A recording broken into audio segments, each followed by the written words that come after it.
A man rescues a tiny, mud-soaked puppy from the side of a road, thinking he's just saved a helpless dog from the storm. When he brings it home and rinses off the layers of dirt, he realizes it's not a dog at all. It's something else entirely, fragile, unexpected, and about to change his life in a way he never saw coming. What happens next isn't just about saving a life, but much more than that. Before we get into the story, comment below, where in the world are you watching from today? The evening air bit through Elliot Hayes' worn denim jacket as he turned the rusty key in the barn door's lock. The metal groaned, a familiar sound that had become part of his daily routine since retiring from teaching 3 years ago. Wind whistled through the gaps in the weather boards, carrying with it the first drops of a spring drizzle. Elliot glanced up at the darkening Minnesota sky, his weathered face creasing with concern. Heavy clouds rolled overhead like waves of gray wool, promising a proper storm before morning. He tugged his jacket closer, feeling the dampness already seeping through the fabric. The peaceful solitude he'd grown accustomed to suddenly felt heavier than usual, matching the weight of the clouds above. The barn secured, he started toward his house, a modest 2-story structure that had seen better days, much like himself. The gravel crunched beneath his boots, each step automatic after countless evening walks across the same path. The wind picked up, rustling through the still bare branches of the old maple trees that lined his property. That's when he heard it. The sound was so faint he almost missed it, a weak, tremulous bleat that seemed to float on the wind. Elliot stopped mid-stride, his breath catching. For a moment, he wondered if he'd imagined it, but then it came again, barely audible over the growing whisper of rain. He turned toward the church next door, its small parking lot illuminated by a single street lamp that flickered uncertainly in the gathering gloom. Through the curtain of drizzle, movement caught his eye. A small, dark shape stumbled across the cracked asphalt, weaving unsteadily between puddles that reflected the sickly yellow light. Elliot squinted through the rain, his heart quickening as the creature's legs gave out. It collapsed beneath the street lamp with a soft thud that he felt more than heard. Without thinking, he was moving, his boots splashing through shallow puddles as he crossed the lot. "Hey there," he called softly, approaching slowly to avoid frightening what he assumed was a lost puppy. The shape didn't move, just lay there trembling in the growing rain.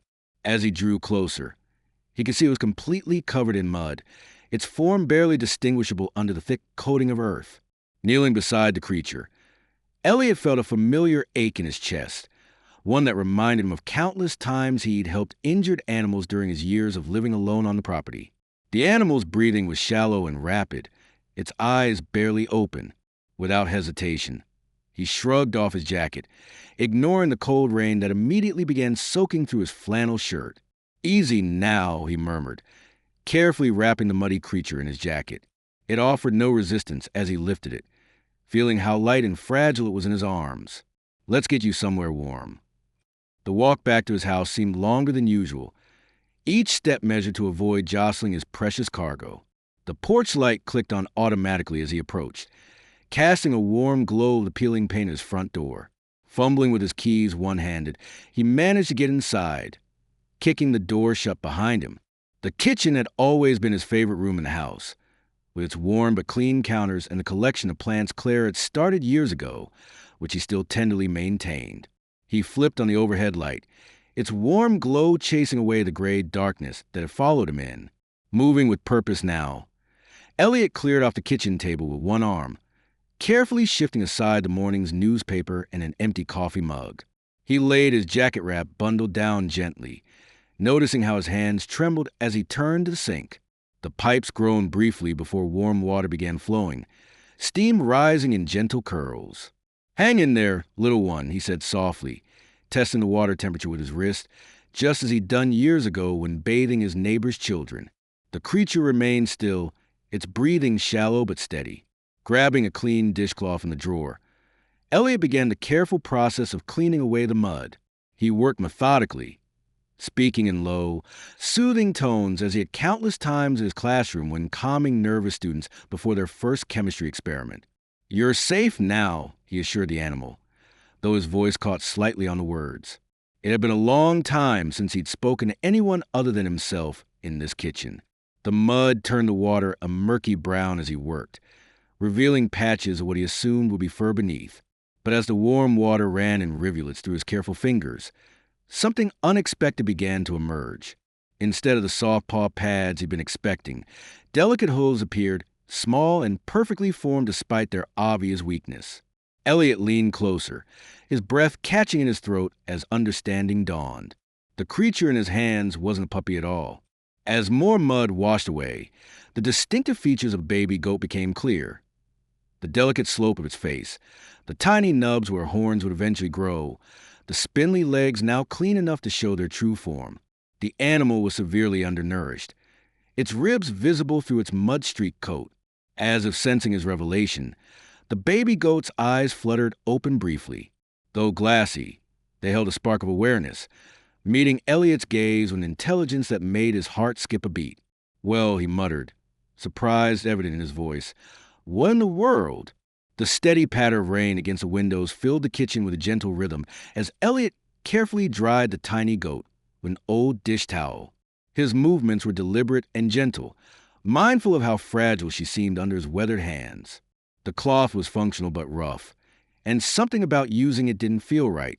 He paused, water dripping from his rolled-up sleeves, and looked toward the hallway. Without letting himself think too hard about it, he walked to the closet near the bathroom, his footsteps echoing in the empty house. The door creaked as he opened it. He'd been meaning to oil those hinges for months now.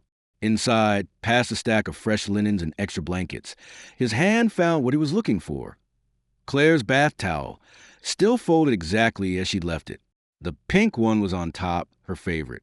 She'd use it every morning, claiming it was the perfect balance of soft and absorbent. He'd tease her about being particular, but she'd just smile and say some things were worth being picky about. His fingers traced the familiar fabric. For 3 years, he'd left these towels untouched, as if moving them might erase some essential part of presence that lingered in the house. But now, without hesitation, he pulled the pink towel free and carried it back to the kitchen. The baby goat lay quietly on the table, trembling slightly despite the warmth of the room. Elliot wrapped her in Claire's towel, and something about the sight made his throat tighten.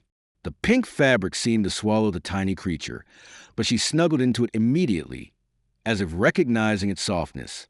"Come on, little one," he murmured, gathering the bundle carefully in his arms. "Let's get you somewhere more comfortable." The sunroom had always been Claire's favorite spot in the house. Even in winter, she'd sit there with her morning coffee, watching the birds at the feeders she'd hung outside the windows. Now, the room was dark except for the warm glow spilling in from the kitchen and the occasional flash of lightning through the rain-streaked glass. Elliot flicked on the small lamp in the corner, casting a soft light across the worn furniture and potted plants. Fewer now than when Claire attended them, but he'd managed to keep some alive. The old wooden rocking chair still sat in its usual spot, angled to catch the morning sun. Moving with purpose, he retrieved a large laundry basket from the utility room and began laying down layers of old bath mats and towels, creating a soft nest. The familiar motions reminded him of preparing a bed for an injured robin Claire had once found. She'd always had a way with hurt things. Once satisfied with the bedding, he gently lowered the goat into the basket. She settled into the soft layers without protest, her breathing steady but shallow. Elliot positioned the basket near the rocking chair, then went to fetch the small space heater from the garage. The metal was cold against his hands as he carried it back, and he could feel the chill that had crept into the sunroom. The heater hummed to life, its warm air gradually pushing back the evening's coolness. Outside, the wind picked up, rattling the windows and sending shadows dancing across the walls. Elliot settled into the rocking chair, its familiar creaks mixing with the storm symphony. "Claire would have loved you," he said softly, surprising himself by speaking aloud. His voice sounded strange in the empty room. He'd grown used to silence in the years since her passing. She always had a soft spot for strays. The goat's ears twitched slightly at the sound of his voice, though her eyes remained closed. Elliot found himself continuing, words spilling out like water from a long-sealed spring. She would have known exactly what to do. Probably would have had you eating from her hand by now. He smiled faintly at the thought. She was good at that, knowing how to make things feel safe. His voice cracked on her name. and he had to stop for a moment. The rocking chair's gentle motion helped steady him, as it had on so many sleepless nights after she'd gone. The rain continued, a steady percussion on the windows, and somewhere in the distance, thunder rolled across the sky. Looking out through the glass, Elliot noticed the clouds beginning to thin. Patches of night sky appeared between their dark masses, and suddenly, there it was, the full moon, bright and clear, cutting through the storm like a beacon. The sight caught his breath. Claire had loved nights like this, when the moon seemed close enough to touch. She'd had a thing about names, too. Everything in her garden had one. Not just the plants, but the cardinals that visited the feeders, even the stray cat that sometimes slept on their porch. As moonlight spilled across the sunroom floor, reaching toward the basket where the little goat lay, Elliot felt something settle in his chest. "Luna," he whispered, testing the word. "That's what she would have named you." The goat shifted slightly in her nest, as if in response to her new name. Elliot stayed in the rocking chair for hours, watching over Luna, listening to the storm gradually fade into the quiet of late evening. Around midnight, he stood stiffly, his joints protesting the long vigil. Just one more check, he told himself, though he'd been making one more check every 15 minutes for the past hour. Luna lay exactly where he'd placed her, the pink towel rising and falling with each breath. As he leaned in to adjust the fabric around her, her head lifted slightly. Their eyes met, and something in her gaze, weak but unmistakably present, made his heart skip. It wasn't just a random glance. She was looking at him, acknowledging his presence. "You're safe now," he whispered, and meant it. The morning sun filtered through the rain-streaked windows of Elliot's kitchen, casting watery shadows across the worn linoleum floor. He stood at the counter, mechanically going through his daily ritual of making coffee. The familiar aroma of dark roast filled the air as he poured the steaming liquid into his favorite blue mug, the one with a chip on the rim that he couldn't bring himself to throw away. A soft bleat from the sunroom made him pause mid-sip. The sound was stronger than last night, but still held a note of desperation that tugged at his heart. Setting down his coffee, Elliot walked to check on his unexpected guest. Luna lay in her makeshift bed, her tiny head lifted toward him as he entered. The morning light revealed more details he hadn't noticed in last night's darkness. Her coat was a mottled brown and white, and her ears flopped forward in a way that made her look both pitiful and endearing. But what struck him most was how alert her eyes were, bright with hunger. "You need food," he muttered, running a hand through his gray-streaked hair. "And I've got nothing for you here." Elliot grabbed his truck keys from the hook by the door, the metal warm from the sun hitting it through the window. He patted Luna's head gently before heading out. "Hold on, little one. I'll be back soon."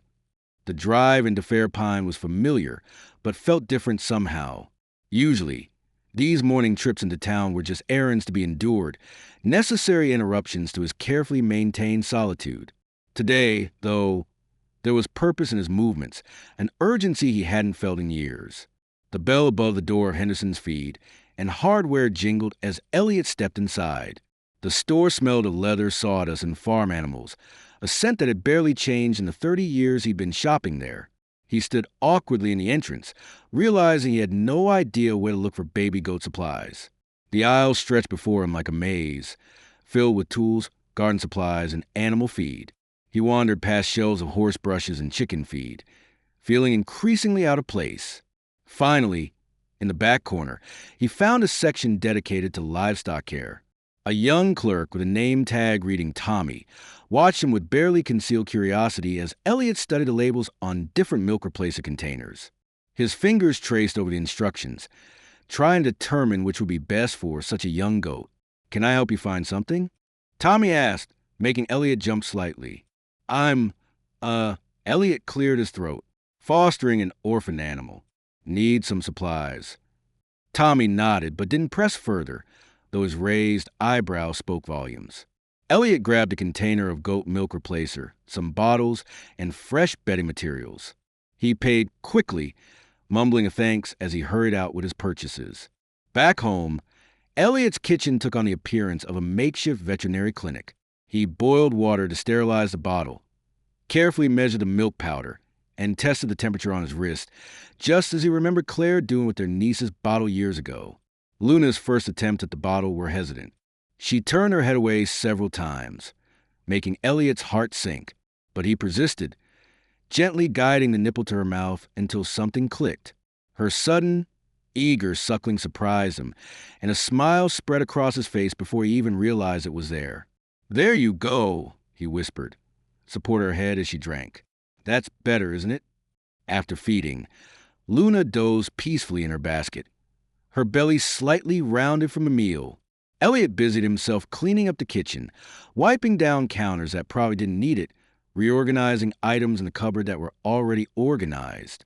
As he worked, his eyes kept drifting to the hallway, specifically to the closed door at the end. Claire's piano room. He hadn't stepped foot in there since before. The thought of it usually sent him retreating to the safety of his routine. But today, something was different. Maybe it was the way the morning light hit the doorknob, or perhaps the lingering warmth in his chest from feeding Luna. Elliot found himself walking down the hallway, his hand trembling slightly as he turned the knob. The room was exactly as Claire had left it. Sheet music still sat open on the piano stand, her reading glasses perched on top. Dust motes danced in the sunbeam that cut through the window, making the scene look almost ethereal. The grand piano dominated the space, its black surface dulled by a layer of dust. Elliot approached slowly, as if the floor might crumble beneath his feet. His fingers traced the edge of the piano, leaving clean trails in the dust. With deliberate care, he wiped off the keys with his sleeve, revealing their familiar ivory and ebony pattern. One finger pressed down on middle C. The note rang out, clear and true, filling the silent house with its vibration. Elliot held his breath as the sound faded, half expecting the weight of grief to crush him. Instead, he felt something else, a gentle ache, yes, but also a strange sort of peace. That evening, Elliot sat in a rocking chair beside Luna's basket, a well-worn copy of Scientific American in his hands. The lamp cast a warm glow over them both as he read aloud about recent discoveries in deep space astronomy. His voice, unused to so much talking, grew stronger as he continued. "Scientists have identified a new galaxy cluster," he read, then felt a gentle nudge against his leg. Looking down, he found Luna stretching her neck to bump her nose against him. The gesture was so unexpected, so deliberately affectionate, that a laugh escaped him, short and rusty from disuse, but genuine. "You like astronomy, huh?" he murmured, warmth filling his voice as he gazed down at the tiny goat. Luna just blinked up at him, her eyes reflecting the lamplight like stars. The morning sun filtered through the kitchen windows, casting warm squares of light across the worn linoleum floor. Elliot stirred a pot of oatmeal on the stove, the gentle bubbling of familiar comfort in the quiet house. Luna's soft bleat from the sunroom had become part of his morning routine, a reminder that he wasn't completely alone anymore. The crunch of tires on gravel cut through the peaceful morning. Elliot's hand stilled on the wooden spoon as he listened to a car door slam, followed by the sharp rhythm of dress shoes on the walkway. A knock echoed through the house, precise and demanding. When Elliot opened the front door, his younger brother, Calvin, stood there, impeccably dressed in a charcoal suit that probably cost more than Elliot's monthly pension. A sleek leather suitcase sat by his polished shoes, and that familiar smirk played across his clean-shaven face. "Surprise, big brother," Calvin said, his voice carrying the crisp accent of someone who'd spent too many years in downtown Chicago. "Miss me?" Before Elliot could respond, Calvin brushed past him into the house, wheeling his suitcase across the threshold. The smell of expensive cologne filled the entryway, out of place among the old wood and worn furniture. "I figure it was time we settled things with Mom and Dad's place," Calvin announced, setting his suitcase down and scanning the living room with critical eyes. "And while we're at it, we should discuss what you're planning to do with all this." He gestured vaguely at the house around them.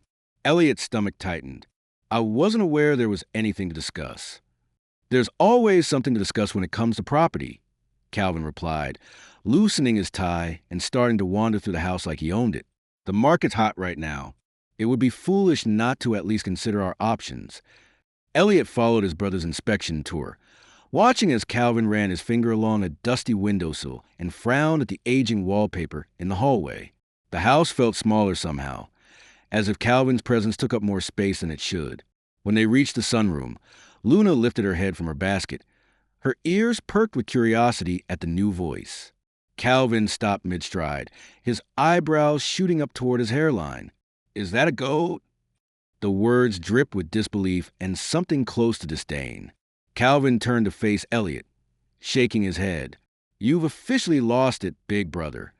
Elliot's jaw tightened, but he kept his voice steady. "Her name is Luna. I found her abandoned." "Of course you did." Calvin rolled his eyes. "Always picking up strays, aren't you? Just like Claire used to." He caught himself and cleared his throat. "Well, anyway, where's the guest room?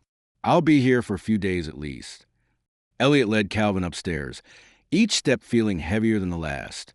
The guest room was small but neat, with a twin bed and a dresser that had belonged to their parents. Calvin set his suitcase on the bed and immediately started unpacking, his movements precise and efficient. "We'll talk business over dinner," Calvin said, not looking up from his task. "I've got some numbers to run through with you." Elliot nodded silently and retreated downstairs. The oatmeal had cooled on the stove, forming a thick skin on top. He dumped in the trash and started preparing Luna's afternoon bottle instead, finding comfort in the familiar routine. The rest of the day passed in a blur of awkward encounters and tense silences. Calvin set up a makeshift office at the kitchen table, spreading out papers and talking constantly on his phone about property values and market trends. His voice seemed to fill every corner of the house, leaving no room for the peace Elliot had grown accustomed to. After a simple dinner of reheated lasagna that Calvin barely touched, Elliot escaped to the sunroom with Luna. The evening light painted the walls in soft oranges and pinks, but the usual tranquility was broken by Calvin's voice carrying from the living room. "No, listen, the property values in this area are climbing," Calvin said into his phone, pacing back and forth. "We're talking serious potential here. The old house alone could fetch—" "Yes, exactly. And then there's my brother's place. Sure, it needs work, but with the right buyer." He paused, lowering his voice slightly. "No, he's not thinking clearly. Hasn't been since his wife passed. Living out here alone, now he's got some pet goat. Yeah, I know, liability waiting to happen." Luna pressed closer to Elliot, her small body tense at the unfamiliar voice. Elliot ran his hand along her back, feeling the gentle rise and fall of her breathing. "Don't worry," he whispered, his words barely audible over Calvin's continued conversation. "He's not staying forever." The morning sun struggled through rain-streaked windows as Elliot stood at the stove, mechanically stirring scrambled eggs.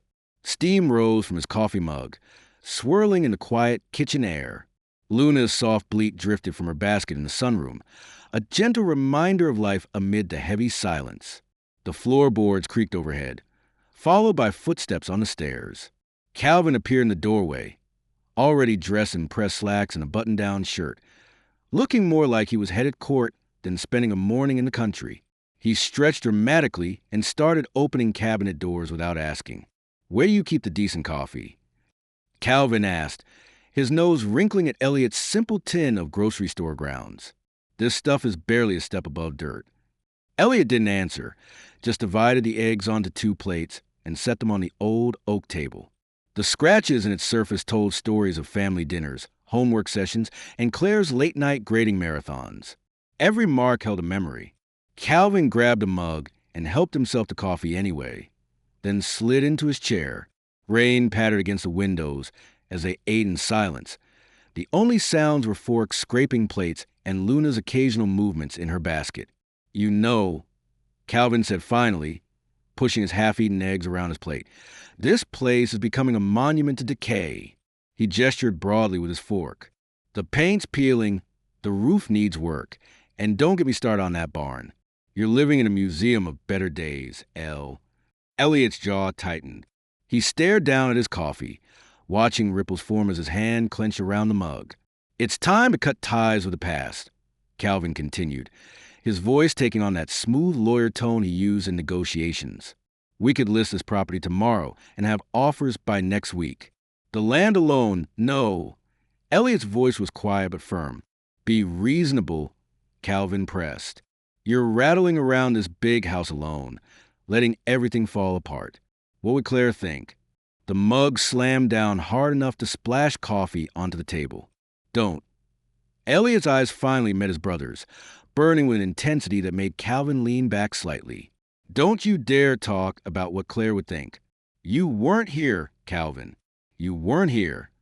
The words came faster now, charged with 2 years of buried pain. Where were you when she died, Calvin? Where were you at the funeral? The memory crashed over him like a wave.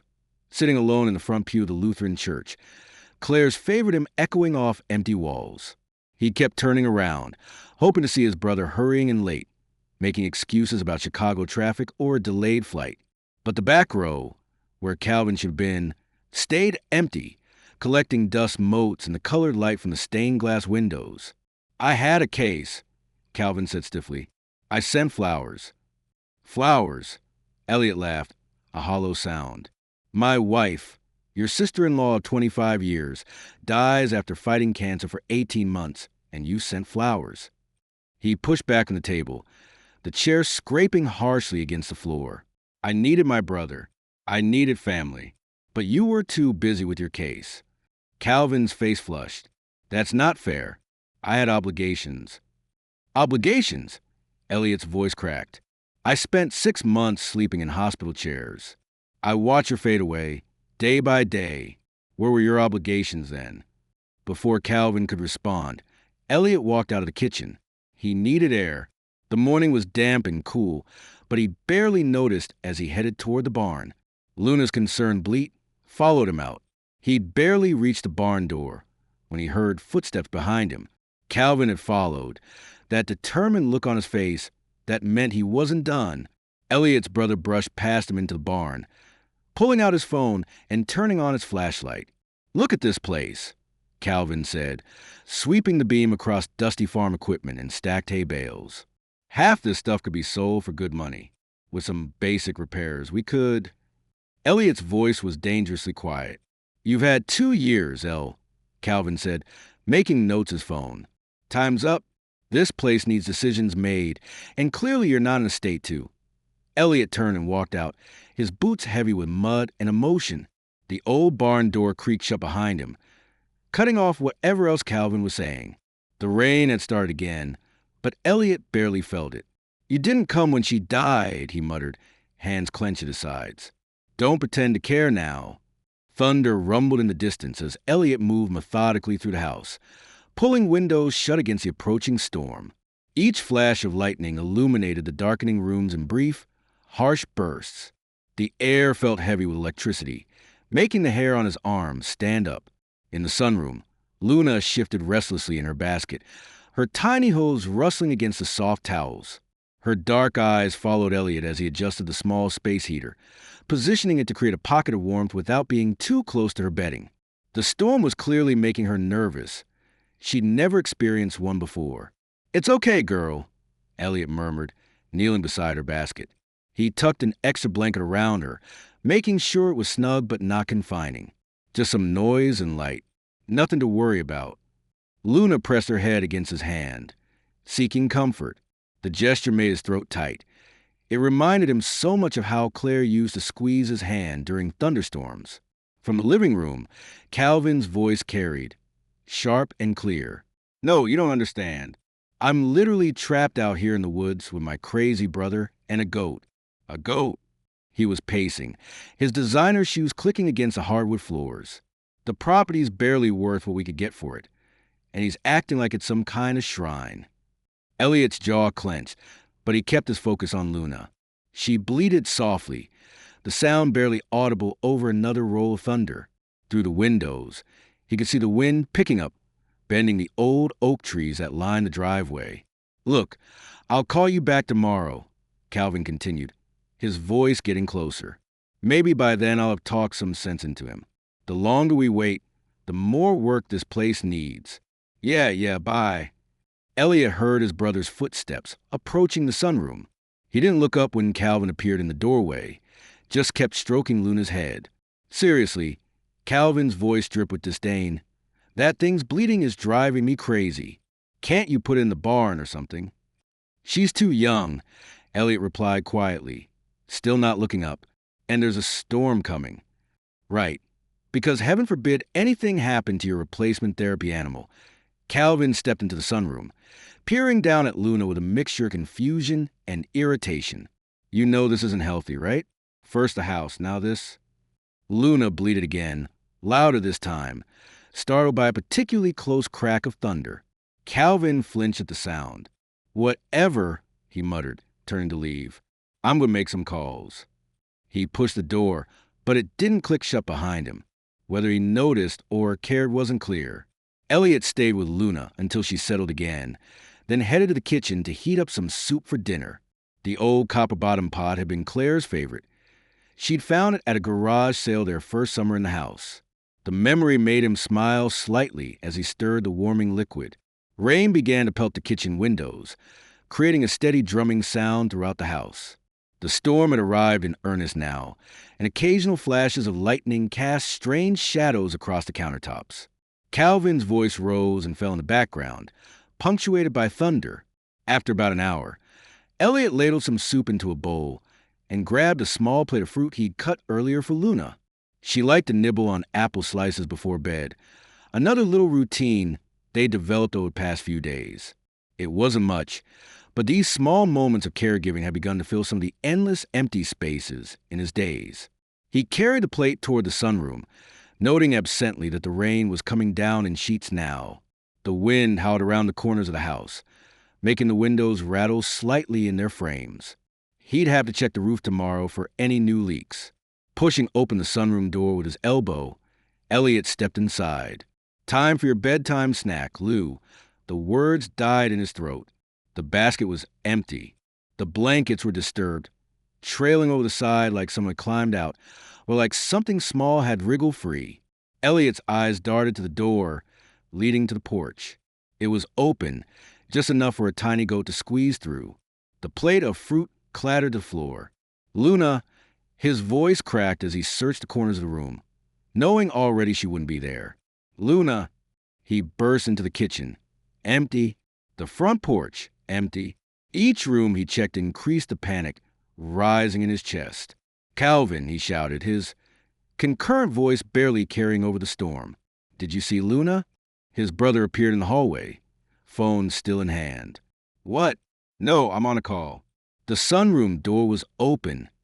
Elliot cut him off, already grabbing a flashlight from the drawer. She's gone. It's pouring out there. Calvin started to say something, but Elliot was already yanking open the front door. The rain hit him like a wall of cold water, instantly soaking through his shirt. He didn't even think about grabbing a coat. Luna, he called into the darkness, sweeping the flashlight beam across the yard. The wind whipped his words away almost before they left his mouth. Luna, where are you? Lightning flashed, illuminating the empty driveway and the swaying trees beyond. Somewhere out there, a tiny, frightened goat was alone in the storm. Elliot plunged into the rain. His heart pounded with a fear he hadn't felt since the night Claire collapsed in their kitchen. He wouldn't lose Luna, too. He couldn't. Rain pelted Elliot's face as he swept the flashlight beam across the yard, his clothes already soaked through. The wind whipped around him, carrying Luna's name away each time he called it. His boots squelched in the mud as he circled the barn for the third time, heart pounding against his ribs. Luna, his voice cracked with desperation. Lightning split the sky, followed by a deafening crack of thunder that made him flinch. The brief flash illuminated the empty driveway, the dark windows of the church next door, and the deep ditches filling with murky water. Elliot's hands shook as he wiped rain from his eyes. He had already checked the front yard twice, but fear drove him forward. The beam of light bounced wildly as he jogged along the house's foundation, scanning for any sign of movement. Water streamed from his hair into his eyes, and his sodden jacket felt like it weighed 50 pounds. Another flash of lightning revealed the old wooden fence posts marking the property line. Beyond them lay dense woods. If Luna had wandered that far, he might never find her. The thought sent a spike of panic through his chest. She was too weak to survive a night like this alone. Please, he whispered, though he wasn't sure who he was talking to. Please let me find her. Thunder boomed overhead as Elliot rounded the corner to the west side of the house. His flashlight beam caught the twisted branches of Claire's rose bush, now overgrown and wild.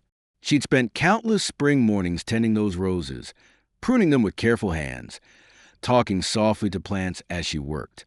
The thorny branches swayed in the wind, casting strange shadows on the ground. Elliot almost walked past it, but something made him pause, made him swing the light back. There, beneath the lowest branches, barely visible through leaves and mud, was a tiny, dark shape. His knees hit the wet ground hard as he dropped beside the bush. "Luna?" The shape moved slightly, and a weak bleat answered him.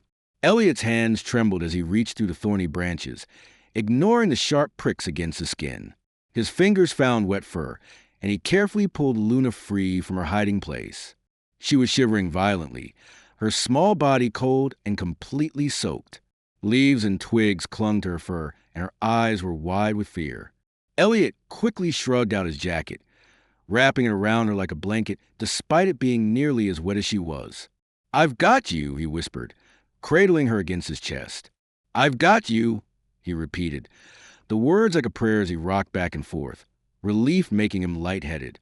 Lightning flashed again as Elliot struggled to his feet. Holding Luna securely, he hurried back to the house, boots leaving muddy tracks across the kitchen floor. As he made his way to the sunroom, with gentle hands, he unwrapped his soaked jacket and grabbed fresh towels from the nearby stack, carefully drying Luna's trembling form. "You're safe now," he murmured, working methodically to warm her. "You're safe." His own clothes dripped steadily onto the floor, creating small puddles, but he barely noticed. All his attention was focused on Luna, on making sure she was okay. Once she was reasonably dry, Elliot placed her in a basket, where the space heater had kept the bedding warm and cozy. Luna curled up immediately, pressing close to the heated air. Her shivering gradually began to slow. Elliot sat beside the basket, his chest tight with lingering fear and growing anger. Water ran from his hair down his neck, and his clothes clung uncomfortably to his skin. But he couldn't bring himself to leave Luna's side just yet. He needed to see her settle, needed to know she was truly all right. The sound of footsteps in the hallway made him tense. Calvin appeared in the doorway, his expression unreadable in the dim light. Before he could speak, Elliot turned to face him, fury burning in his chest. "You did this." The words came out low and harsh. Calvin opened his mouth, but Elliot cut him off before he could form a response. "You don't get to destroy what little I have left." His voice shook with emotion he'd been holding back for years, grief, anger, betrayal. Without waiting for Calvin's response, Elliot walked back into the sunroom and firmly shut the door behind him. Luna bleated softly from her basket, as if sensing his distress. Outside, thunder continued to rumble, but the storm's fury seemed to be passing. The morning sun filtered through the sunroom windows, casting warm patches of light across the floor.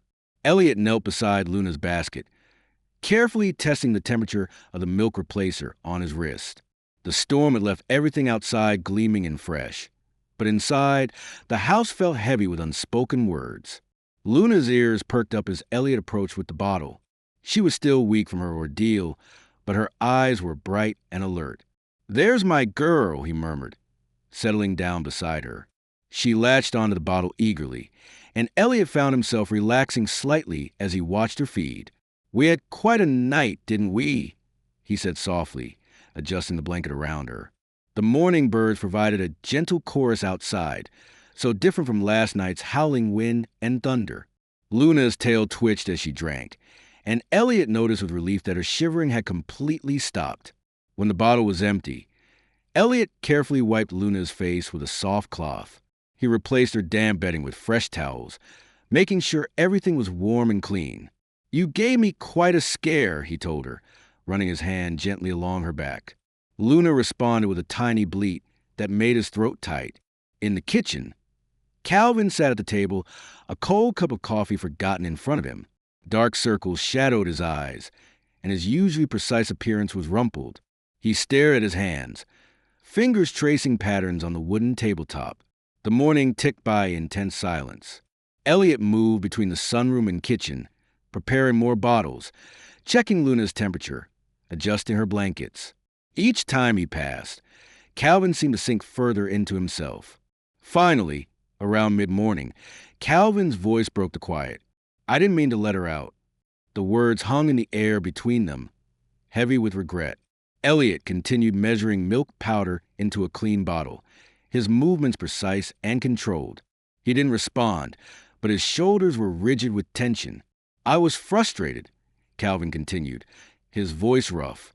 But I never meant, he trailed off, running a hand through his disheveled hair. I'm sorry, El. The nickname landed like a stone in still water.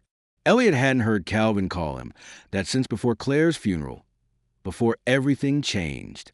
Sunlight crept across the kitchen floor as the morning wore on. Calvin remained at the table, watching as Elliot cared for Luna. Something in his brother's gentle attention to the small creature seemed to crack open Calvin's carefully maintained facade. I couldn't come to a funeral, he said suddenly, the words tumbling out like they'd been waiting years to escape. I couldn't. I didn't know how to face your grief, how to mourn her with you. Elliot's hand stilled on the bottle he was washing. For a long moment, only the sound of running water filled the kitchen. When he finally spoke, his voice was thick with emotion. You didn't have to mourn with me, he said. You just had to show up. The truth of it seemed to hit Calvin physically. He slumped in his chair, looking older than Elliot had ever seen him. I know, he whispered. I know that now.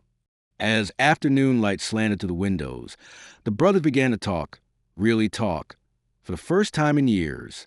Their words were careful at first, like people testing thin ice, but gradually, the conversation deepened. She's not just a pet, Ellie explained, glancing toward the sunroom where Luna rested. When I found her, He paused, searching for words. I was so locked up inside myself. Hadn't touched Claire's piano, couldn't look at her photos. But Luna needed me. She didn't care that I was broken. She just needed someone to care for her. Calvin listened, really listened, perhaps for the first time since arriving. His usual sharp edges seemed softened. The night I found her, Elliot continued, I used Claire's pink towel to dry her off. Just reached for it without thinking. First time I touched anything of hers without it hurting. He smiled faintly. Luna gave me permission to feel again, I guess, to care about something. The afternoon wore on as they talked about Claire, about their parents, about the years of distance that had grown between them. Calvin spoke about his own grief, how he'd buried it under work and rationality until he couldn't recognize himself anymore. Elliot shared stories about Luna's first days with him, how she brought light back into the house, how her presence had somehow made Claire feel closer instead of further away. She's like a bridge, he explained, between who I was and who I might be now. As evening approached, Calvin stood and walked to the sunroom doorway. He watched Luna sleeping peacefully in her basket, the space heater humming softly nearby. I get it now, he said quietly, why you need her. Later that night, around 9:30, Elliot brought out an old bottle of scotch and 2 glasses. He poured them each a measure and handed one to Calvin. They sat in the living room, the silence between them different now, comfortable instead of charged. Calvin swirled the amber liquid in his glass. I'll fix the back fence tomorrow, he said softly.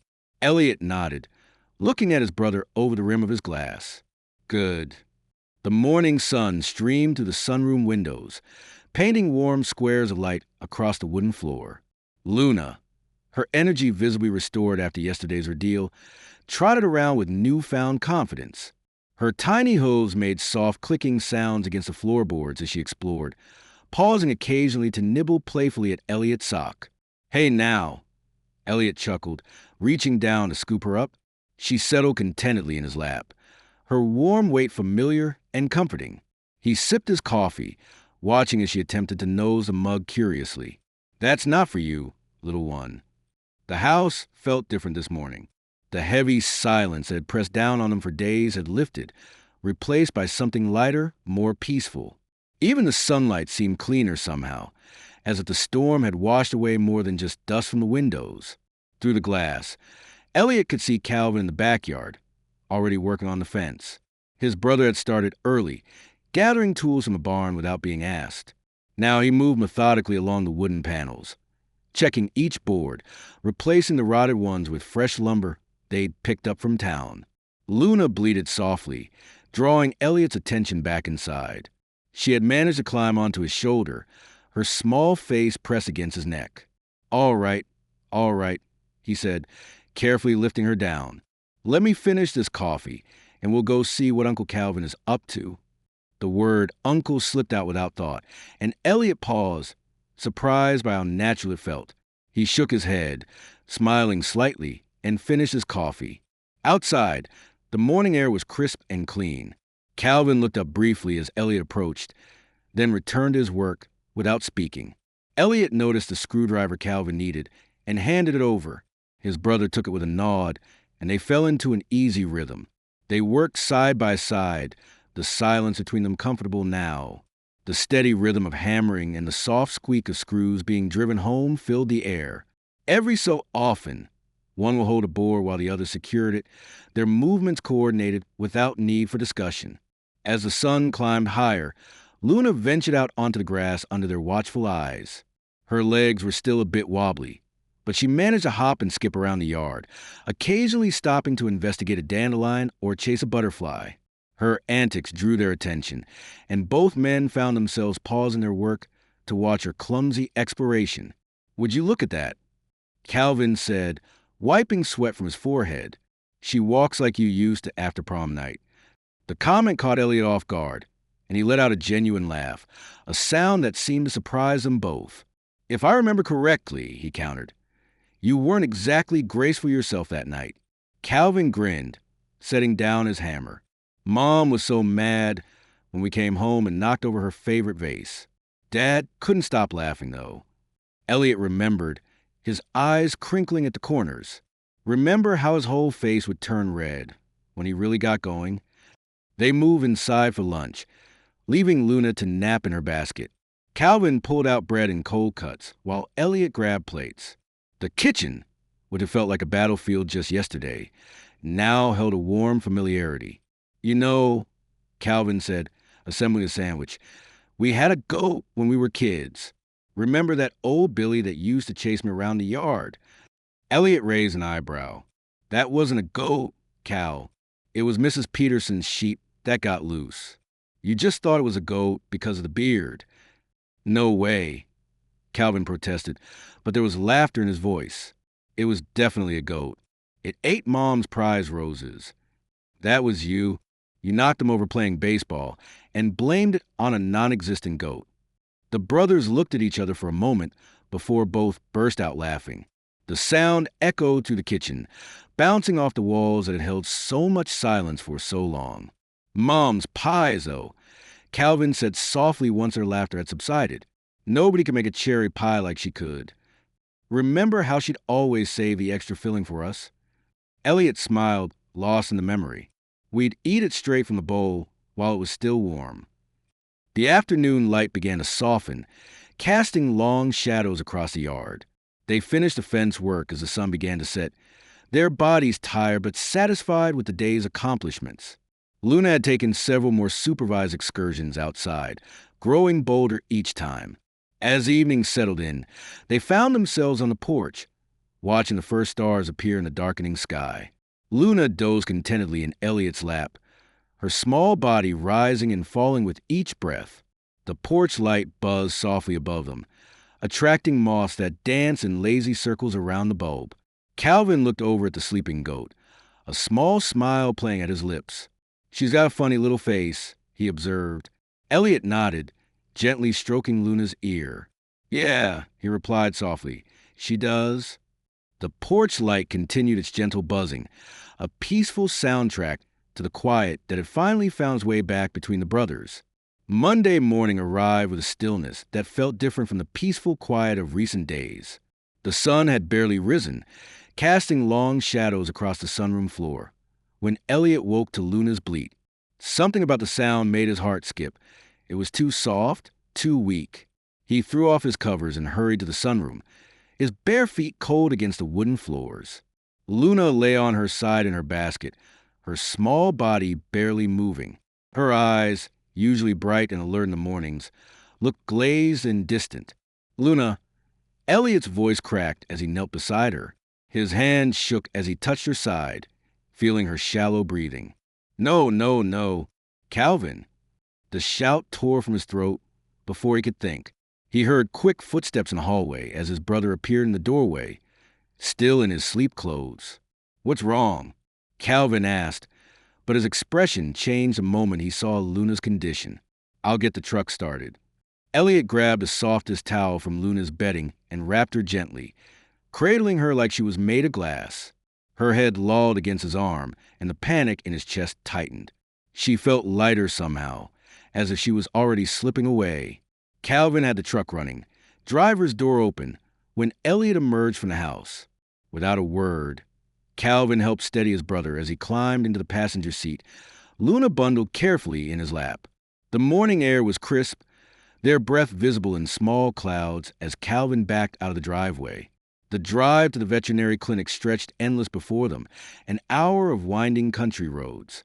Each bump made Elliot wince as he tried to keep Luna stable. Neither brother spoke. The radio remained off. The only sounds were the rumble of tires on asphalt and Luna's labored breathing. Calvin drove faster than usual, his knuckles white on the steering wheel. Every few minutes, he glanced over at Elliot and Luna, his jaw tight with worry. The morning sun climbed higher, but neither man noticed the beauty of the dawn-painted sky. When they finally reached the clinic, Calvin jumped out first, rushing to help Elliot with Luna. The automatic door slid open with a soft whoosh, releasing a wave of antiseptic-scented air. The receptionist took one look at their faces and Luna's limp form and immediately called for Dr. Renner. A veterinary technician whisked Luna away, leaving Elliot standing empty-handed in the sterile waiting room. His arms felt wrong without her weight. Calvin guided him to a chair, then sat beside him, their shoulders almost touching. Minutes crawled by like hours. Elliot's hands clenched and unclenched in his lap, his wedding ring catching the fluorescent light.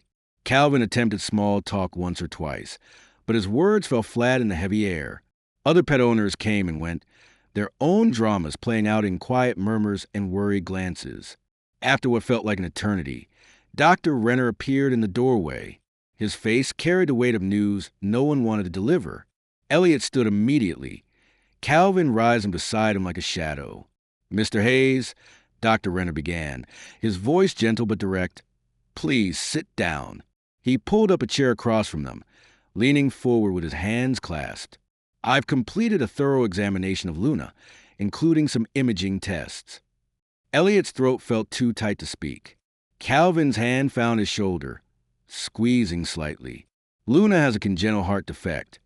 Dr. Renner continued. It's genetic, something she was born with. The walls of her heart are malformed, and there's significant valve damage. He paused, allowing the information to sink in. I'm very sorry, but there's no surgical solution for a case this severe, especially in such a young animal. The words hit Elliot like physical blows. Each sentence stripped away another layer of hope until nothing remained but raw truth. How? Elliot's voice came out barely above a whisper. How long?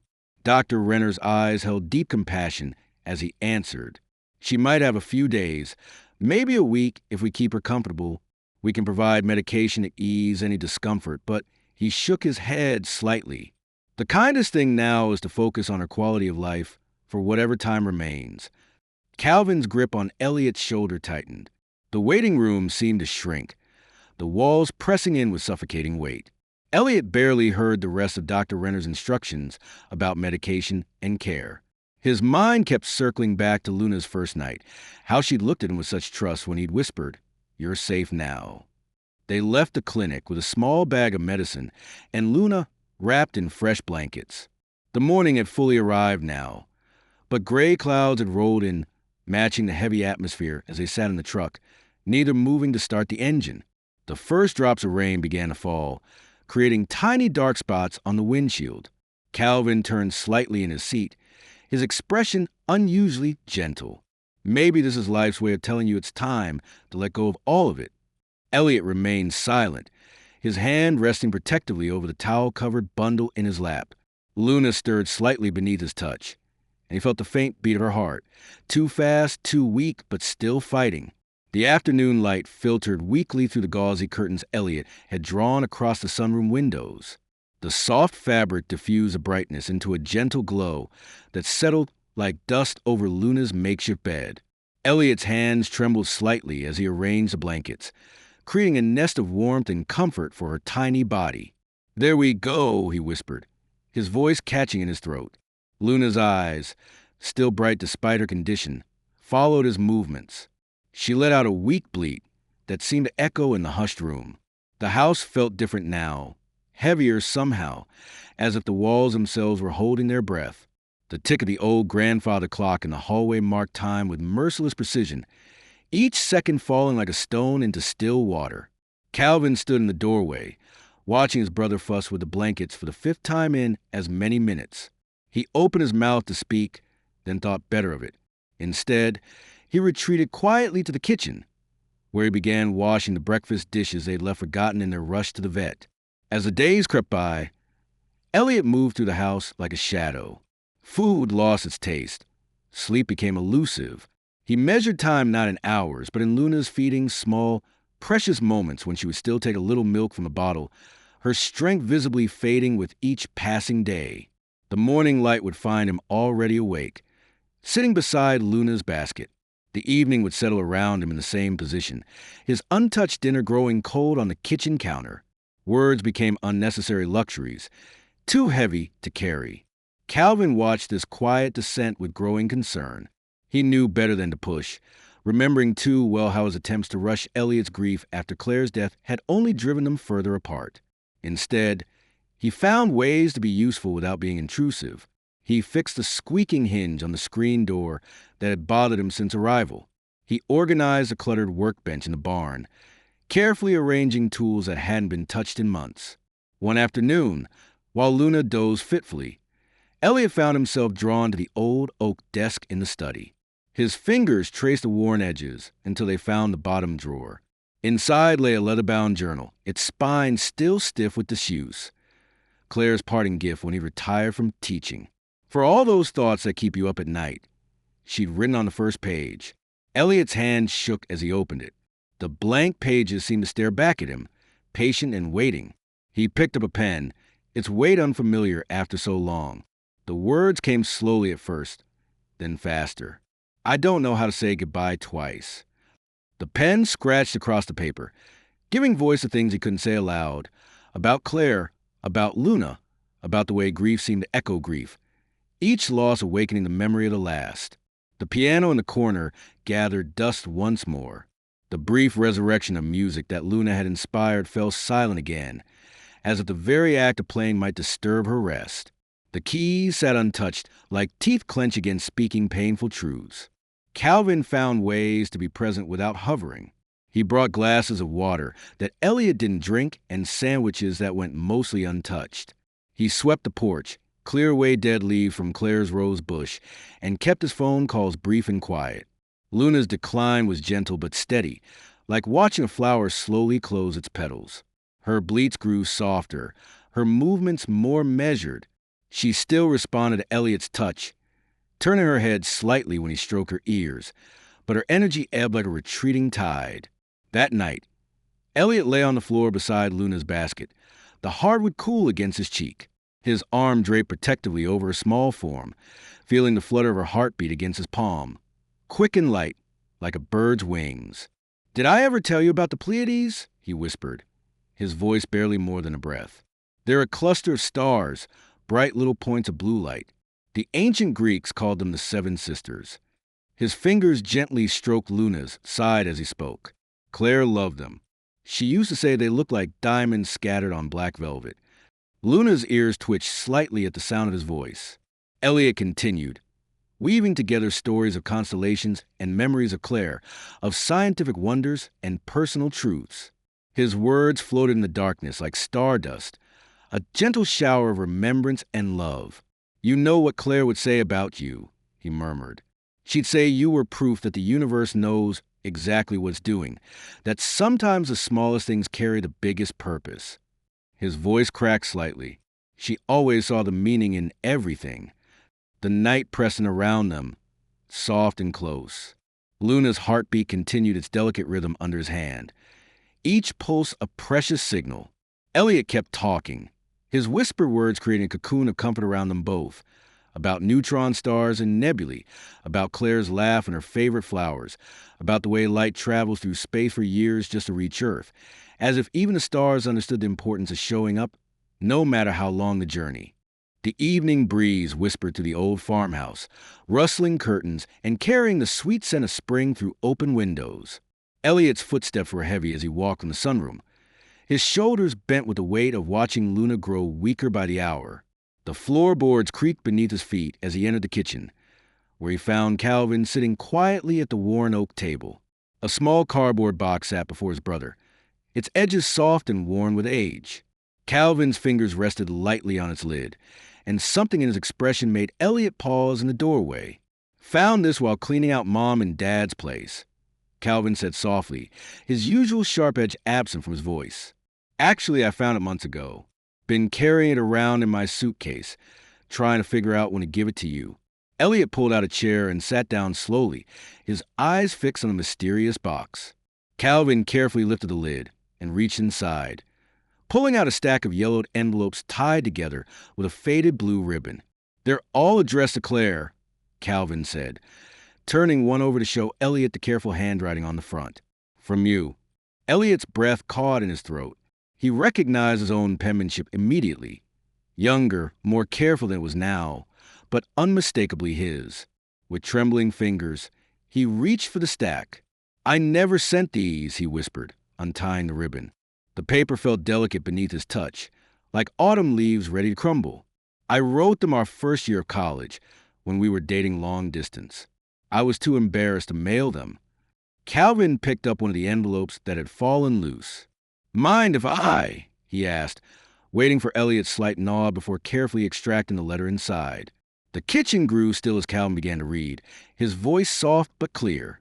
"Dear Claire, I saw a shooting star tonight and immediately thought of you. Remember that night we spent on the football field, counting meteors and making wishes? You said every star was a possibility waiting to happen. I didn't tell you then, but I used all my wishes on the same thing. A little house somewhere quiet, with a garden for you to tend and a piano for me to play. A place where we could grow old together, watching the stars and counting our blessings." Elliot's hands gripped the edge of the table, his knuckles white. The words hit him like physical blows, each one a reminder of the hopeful young man he'd been, so full of dreams and certainty about the future. Calvin continued reading.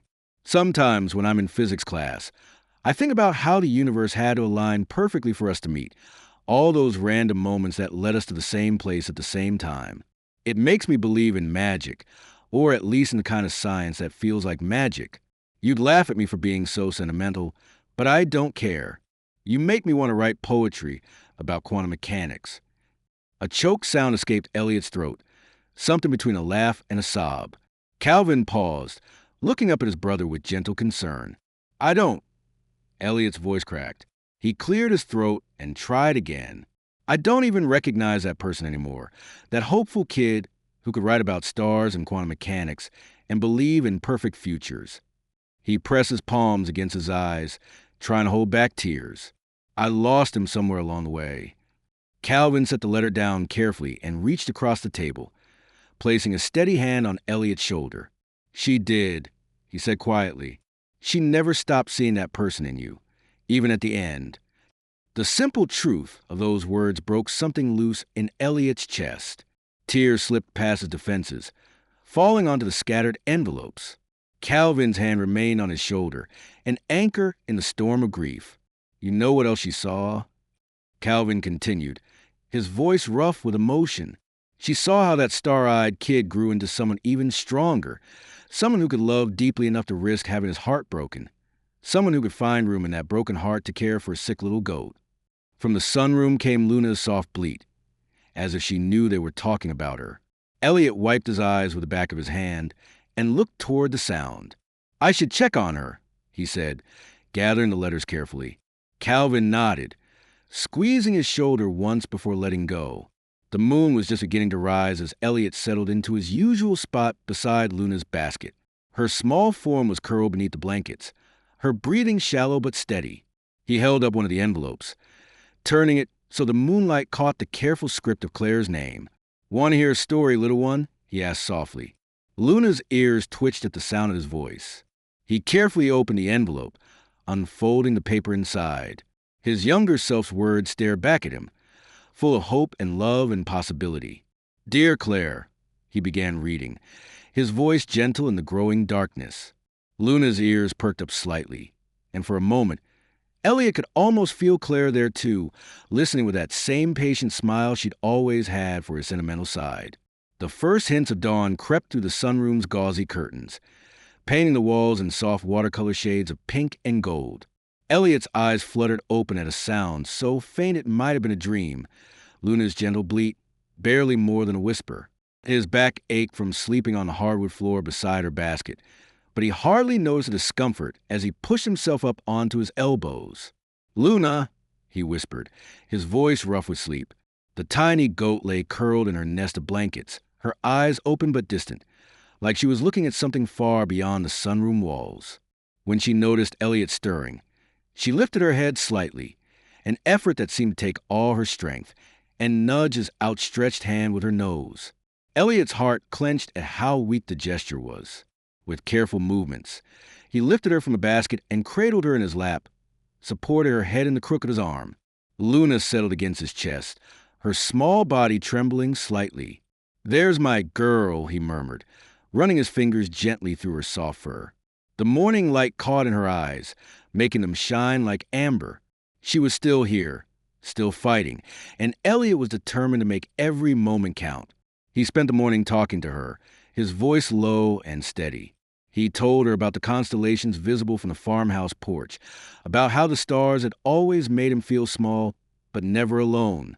As he warmed some milk in a bottle, he hummed Claire's favorite lullaby, the one she used to sing while making Sunday breakfast, her voice carrying through the house like sunshine. "Claire would have loved you," he said, carefully helping Luna take tiny sips from a bottle. "She always said the best things in life come unexpectedly." He smiled, remembering, like the time we were painting the kitchen, and ended up dancing instead.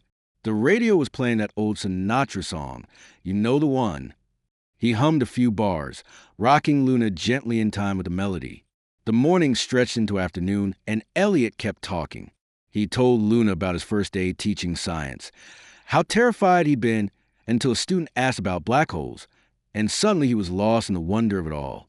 He spoke about the day he met Claire, about their first date stargazing in his beat-up pickup truck, about how she'd known all the constellations by heart. "I'd never held anything so precious before," he said softly, remembering the first time Claire had placed her hand in his. "Until you came along." Luna's ears twitched at his words, and she pressed closer to his chest. Around 2 o'clock, the sunroom door creaked open. Calvin stood in the doorway, hesitating for a moment before stepping inside. He moved quietly, settling into the old wicker chair in the corner.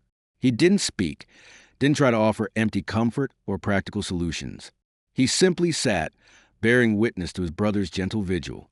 The afternoon light shifted, casting long shadows across the floor. Elliot continued his quiet monologue, sharing memories he hadn't spoken aloud in years. He told Luna about the garden Claire had planted, how she'd insisted on growing flowers that attracted butterflies, about the time they'd gotten lost on a road trip and discovered the best pie shop in 3 states, about the way Claire could always tell when he was worried, even when he tried to hide it. Calvin remained in his corner, listening. Occasionally, Elliot would catch him wiping his eyes, but neither brother acknowledged it. The room felt sacred somehow, like a church filled with whispered prayers and silent understanding. As evening approached, Elliot moved to the window with Luna still cradled in his arms. The setting sun painted the sky in brilliant strokes of orange and purple. He began to rock slowly, the way Claire used to rock in this very spot, watching the stars emerge one by one. Luna's breathing grew slower, more peaceful. Her small body relaxed completely in his arms, trusting and unafraid. Then, as quietly as she had entered his life, she slipped away. No struggle, no pain, just a gentle release, like a sigh carried away on the evening breeze. Elliot held her close, pressing his cheek against her head. His voice was steady but thick with emotion as he whispered, "Thank you for finding me." The morning sun streamed through the kitchen windows, casting long shadows across the worn linoleum floor. Elliot stood at the counter, watching steam rise from his coffee cup in delicate spirals. His hair was still damp from the shower, and drops of water occasionally fell from the ends onto his collar. He hadn't slept much, but there was a different kind of energy coursing through him today. Not the frantic, desperate energy of grief, but something steadier, more purposeful. The coffee maker gurgled its final drops, and he poured a second cup, adding cream the way Calvin liked it.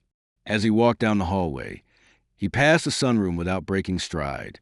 The empty basket sat by the window, morning light catching the edges of the blanket, still nestled inside. His chest tightened, but he kept walking.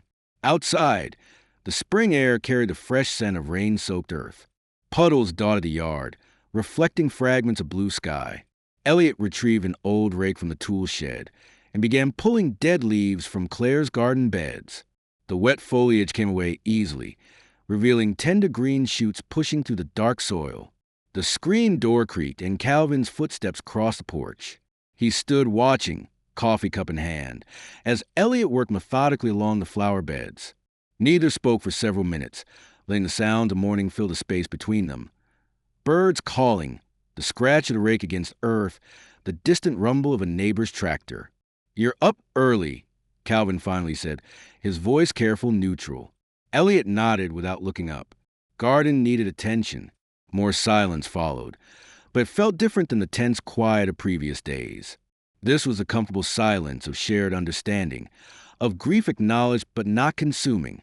Later, after Elliot had cleared 3 beds and straightened the border stones, he went inside and made breakfast, real breakfast, not just coffee. He scrambled eggs with cheese, toasted bread, sliced an apple. Calvin watched with raised eyebrows as his brother ate everything on his plate. The morning stretched on, sunlight growing stronger as clouds dissipated. Around 10 o'clock, Elliot walked out to barn, its weathered red paint peeling in places, showing gray wood underneath. Calvin followed at a distance, curious. Inside, dust motes danced in the sunbeams that pierced through gaps in the walls. Old farm equipment, boxes of Claire's teaching supplies, and years of accumulated odds and ends filled the space. Elliot pulled out a small notebook from his back pocket and began sketching rough layouts, making notes in the margins. Calvin leaned against a support beam. "What are you thinking?" Elliot worked in silence for a few more minutes before looking up. His eyes were clear, focused. "I'm not selling," he said simply. "This place still has something to give." He turned the notebook so Calvin could see his sketches. Basic floor plans showing divided spaces, supply areas, recovery pens. "Not a full shelter," he explained. "Nothing official or public. Just a quiet place for animals like Luna, ones that need somewhere safe, even if it's just for a little while." Calvin studied the drawings, then looked around the barn with new eyes. "It'll need work," he said carefully. "New wiring, better ventilation, proper drainage." "I know." Elliot ran his hand along a wooden beam, "but the structure's solid. Good bones. Dad always said." Calvin nodded slowly, understanding flowing between them. This wasn't just about the barn or animals. It was about purpose, about finding a way to honor both grief and hope, about creating something meaningful from loss. "The electrical will need to be completely redone," Calvin said, already mentally cataloging the work ahead. "And that roof section over there needs attention before winter." Elliot looked at his brother, really looked at him, for the first time in days. "That mean you're staying?" "Someone has to make sure you don't electrocute yourself." Calvin's voice was gruff but warm. "Besides, I've got some vacation time saved up. Might as well use it." They stood together in the barn doorway, surveying the space that would become something new. Sunlight streamed in behind them, their shadows stretching long across the floor. The old wood felt warm under Elliot's palm as he ran his hand along the doorframe, remembering all the times it had opened and closed over the years. Calvin chuckled, breaking the moment. "You always sucked at wiring." A smile tugged at Elliot's lips, small but genuine. "That's why you're still here." The days began to blend together in a rhythm of work and quiet conversation. Each morning, Elliot would wake before sunrise, start the coffee maker, and spread out the rough sketches they'd made of the barn renovation on the kitchen table. Calvin would shuffle in minutes later, hair tousled, reaching for his mug without a word. The barn's transformation started slowly. On Friday, they tackled the overwhelming clutter first. Decades of accumulated tools, broken equipment, and mysterious boxes that hadn't been opened since their father's time. Each item they touched seemed to hold a memory. Remember this? Calvin held up a rusty fishing rod, its line long gone. Dad tried to teach us both, but you were too busy reading about the fish instead of catching them. Elliot smiled, running his hand along the familiar grip. I wanted to understand their migration patterns. You just wanted to show off. They worked steadily through the weekend, sorting what could be saved and hauling away what couldn't. The physical labor felt good, purposeful. By Sunday evening, the barn skeleton stood clean and ready for renewal. Monday brought the more technical work. Calvin, who'd picked up electrical skills during his college summers, installed new lighting while Elliot replaced broken window panes.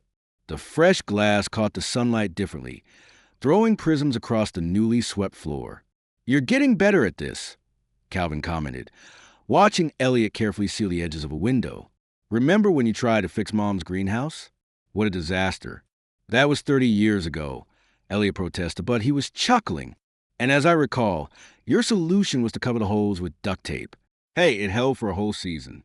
Their laughter echoed in the space, bouncing off the old beams in a way that made the barn feel alive again. During lunch breaks, they'd sit on the porch, sharing sandwiches and stories that hadn't been spoken in years.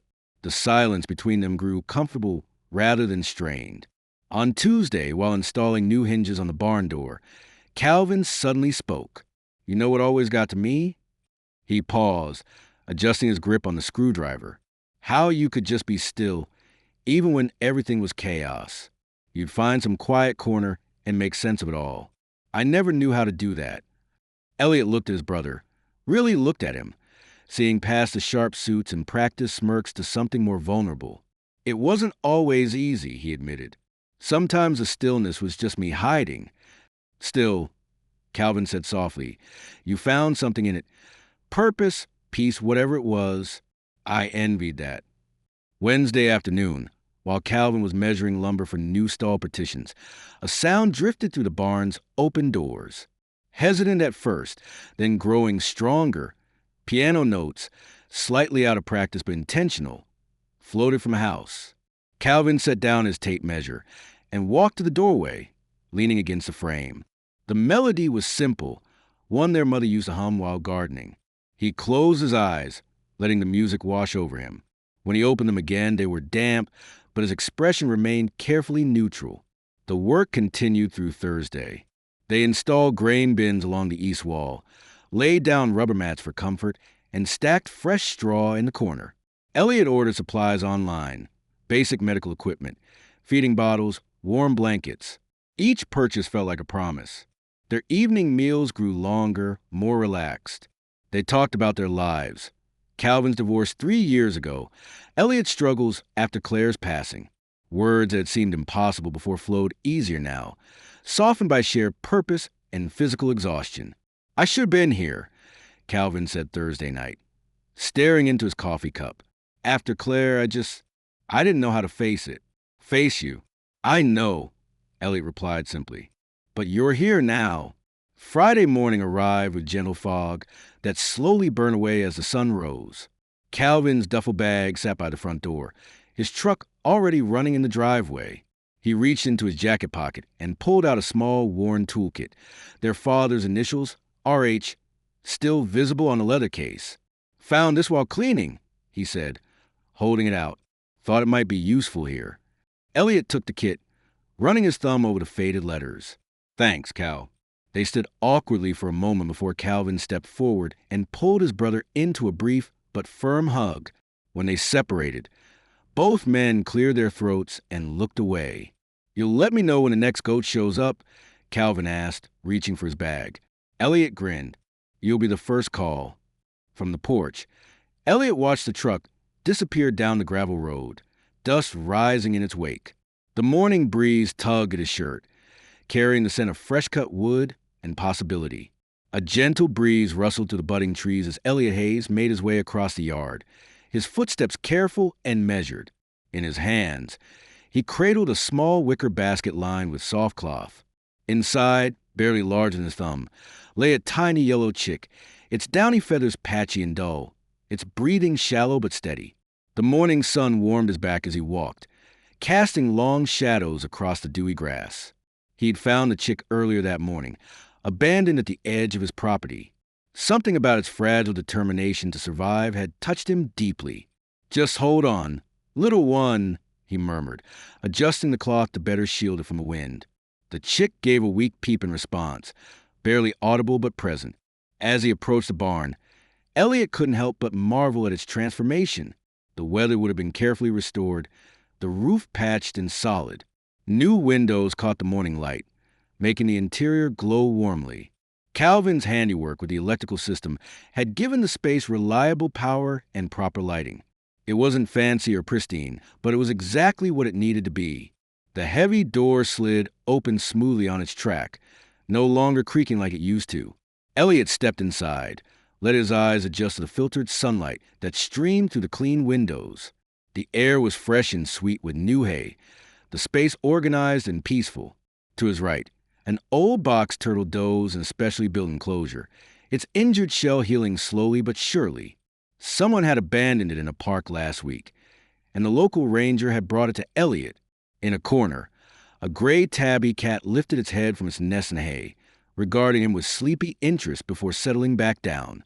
Its broken leg was nearly mended. Several small cages lined one wall, each holding a recovering bird, a robin with a wounded wing, 2 sparrows found after storm. Their soft chirps created a gentle background chorus to the barn's quiet atmosphere. Elliot made his way to a clean workbench, where he'd already prepared a box with a warming light. With gentle hands, he transferred the chick from the basket to its new temporary home, making sure the temperature was just right. The tiny creature huddled under the warmth, its eyes closing in apparent relief. "There you go," he said softly, adjusting the light's height. Safe and warm now. Standing back, Elliot took in the scene before him. The barn had become exactly what he'd envisioned that day a month ago. Not a bustling shelter or a formal sanctuary, but quiet haven for creatures who needed a gentle hand and a peaceful place to heal. Some stayed only days, others weeks, but each one mattered. His eyes drifted to the far wall, where the photograph hung. The image captured Luna in a rare moment of joy, front hooves lifted playfully off the ground, her small form backlit by sunshine. The picture had been taken just days before she passed, during that brief afternoon when she frolicked in the grass under supervision. Calvin had snapped it with his phone, catching her mid-prance. Below the photo, written in Elliot's steady hand on a simple card, were the words that had come to him late one night. "She wasn't mine to keep, just mine to love." The truth of those words settled deep in his chest. Luna's brief presence had changed everything, had shown him that love didn't have to be permanent to be meaningful, that sometimes the most important thing was simply being there, offering care without demanding forever. Standing beneath the photo now, hands tucked into his pockets, Elliot felt the familiar ache of missing her transform into something lighter. The pain hadn't disappeared, but it had shifted into purpose. Every animal that came through these doors carried a piece of Luna's legacy, the permission to love again, to care deeply, even knowing that goodbye would come. A soft chirp drew his attention back to the present. The baby chick had lifted its head slightly, responding to the warmth of the light. Elliot turned toward the sound, a smile touching his lips. The moment of reflection passed naturally into action as he reached for the eyedropper and carefully prepared the special formula the chick would need. The wind rustled through the trees outside, carrying with it the promise of spring. Inside the barn, the turtle shifted in its pen, the cat purred softly in its sleep, and the birds called quietly to each other. The baby chick chirped again, stronger this time. Elliot smiled and got to work. If you enjoyed the story of Elliot, I handpicked this next story that you will enjoy. Please don't miss this one. Click here to watch it.